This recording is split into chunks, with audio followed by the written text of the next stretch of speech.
There's something you'd like to tell me. Is there something you'd like to know? I'm your wife. I know everything. You will not tell anyone about this.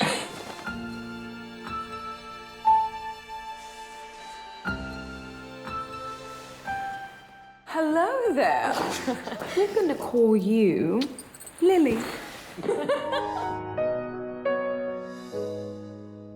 In our history here at Contenders, this is the first time we have had an all-female panel. Lucinda, when did you get involved here? When did you start writing the screenplay? Oh, I didn't start till 2004. How did you approach this story in terms of transgender? Because it's sort of, I have to admit, it's hit the zeitgeist right now. The timing for the release is quite remarkable. Yeah, it's really conning how we planned it that way over those 11 years.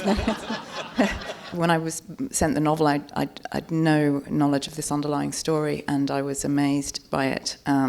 So for me, I was amazed at the kind of this transgender pioneer who had been lost, whose story had been lost to history, but also by the love story in the film. I think was really what I was particularly gripped by. So my process really was just about researching the true story, restoring as much of that as I could, and then really focusing in on the marriage and the journey that those two people go together, keeping it very, very intimate. I mean, a lot of the time it's almost a two-hander, and just enabling an audience to be kind of taken by the hand and led through the sort of intimacies of the way that marriage had to reconfigure itself. When you were doing the research, did you meet with transgender people? I tried not to do very much of that, to be quite honest, because I suppose I was very anxious that I wanted these people to feel modern, but I didn't want to project too much of a 21st century sensibility onto them, because they were people who did not. I mean, there's a lot of silence in the film. There are a lot of scenes where what I was writing was the silence between them, in a sense, because they just did not have the language for what they were going through. Now, Gail, so all those years, you stuck with this, you wanted to bring this to the screen. What was your passion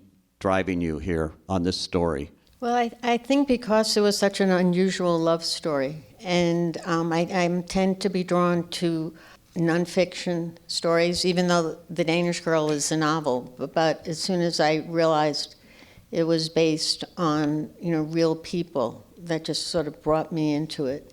And because it was unusual is why it was hard to get made. And talk about the logistics of making the picture. You shot partly in Denmark. Yeah, we shot over 9 weeks, and we were in 3 countries, which was not easy on a tight budget.